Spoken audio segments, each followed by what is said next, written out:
What actually happened with Luna? And is there any future for Luna or UST? We will attempt to explain everything about the crash, and will it survive?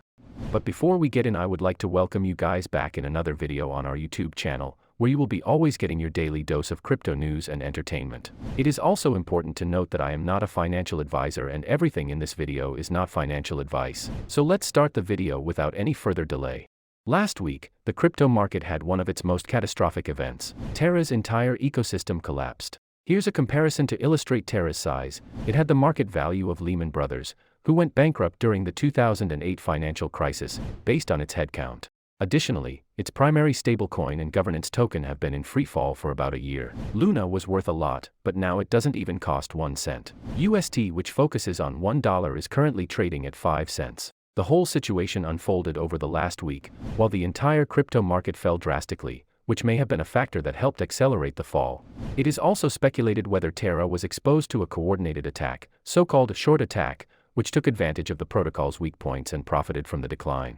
Questions are also raised about whether Terra's ecosystem has ever been sustainable in the long term, and it is now that one sees the result of the inevitable. But how did they do crash billions of dollars in days? The panic began to spread on Sunday, May 8th, when the UST exchange rate began to deviate from $1. This is the first sign of a so-called death spiral, where people left the ecosystem by selling both UST, Luna, and Anchor. The Anchor was the third largest protocol in the Terra ecosystem. This led to Luna and UST's price dropping. The Luna Foundation guards, LFG, and Do Kwon, the founder of Terra, set up different rescue plans that included selling Luna's reserves, or if not possible, or even detrimental, just burning the remaining UST.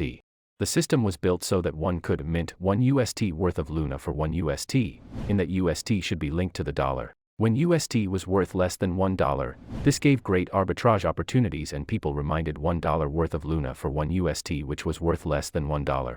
This created a violent inflation in a short time, and today it has 20 times as many Luna tokens as it did 2 weeks ago. All rescue plans were unsuccessful, and on Friday, May 13th, it was clear that the ecosystem was not salvageable.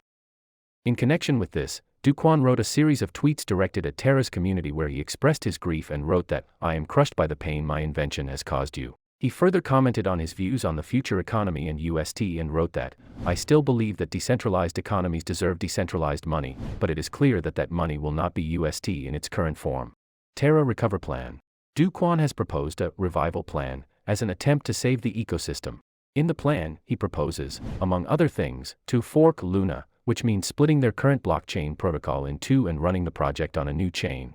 In addition, the proposal involves distributing 1 billion new tokens to current investors who want to give the project a chance. Binance CEO Changpeng Zhao reacted to the proposal and tweeted on Saturday that the plan appeared to be wishful thinking and that researching the project and recalling new tokens will not create value. He also asks questions about the $1.3 billion Luna Foundation is apparently supposed to have in its reserves and asks where these funds are and whether they have been used up in the attempt to save Luna. What does this mean for other projects? The crypto market, like other financial systems, is very interconnected. When Luna and UST fell, it spread to other cryptocurrencies and contributed to a large fall across the market. In the midst of all the panic, the stack coin USDT, Tether, also fell to 96 cents, but quickly recovered to $1. The fall in Tether contributed to extreme panic in the market and dragged Bitcoin down to $25,400 on Thursday morning. Since then, Bitcoin has recovered and stands at $29,300. Overall, the crypto market has fallen more than 50% since November, from $2.9 trillion to $1.3 trillion. So that's the end of the video, but still, if you have any questions about the crash, you can mention that below in the comment box, and also let us know if you think Luna or UST will recover in the coming months or not. Now, if you have found the content helpful, then don't forget to give this video a thumbs up and do subscribe to our channel for weekly content like this. Thanks for watching and see you in the next video. Until then, goodbye.